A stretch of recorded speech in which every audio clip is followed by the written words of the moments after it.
Merci, Monsieur Launay a la parole. Et Monsieur Sansu après. Merci, Monsieur le Président. Mes chers collègues, ce n'est pas la première fois que nos gouvernements successifs proposent d'instaurer des contributions exceptionnelles sur le secteur pétrolier.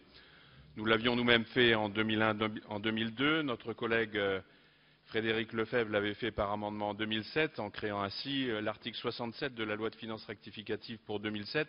On l'appelait alors la prime à la cuve, une taxe sur la provision pour hausse des prix, qui a généré à l'époque une recette de 163 millions d'euros, versée par 9 entreprises et qui avait été reconduite dans les années 2008 et 2009.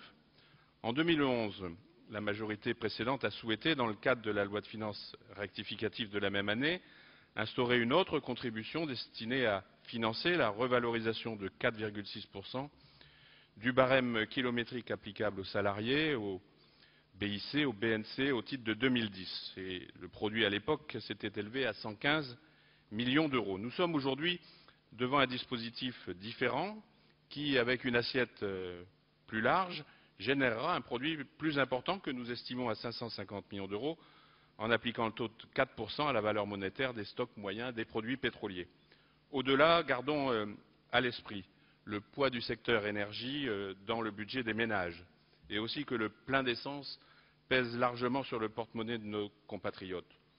Au-delà, gardons encore à l'esprit que l'inflation vient essentiellement de l'augmentation des prix du pétrole. Dois-je rappeler qu'en quelques années, le pétrole est passé de 25 à 100 $ le baril. C'est pourquoi j'émets aussi l'idée que pour lutter contre la hausse des prix de l'énergie, mais en même temps pour lutter contre le dérèglement climatique et créer massivement des emplois, la Banque centrale européenne devrait mettre à disposition de la Banque européenne d'investissement, à des taux proches de 0%, de quoi financer un vaste plan européen d'économie d'énergie. Je vous remercie.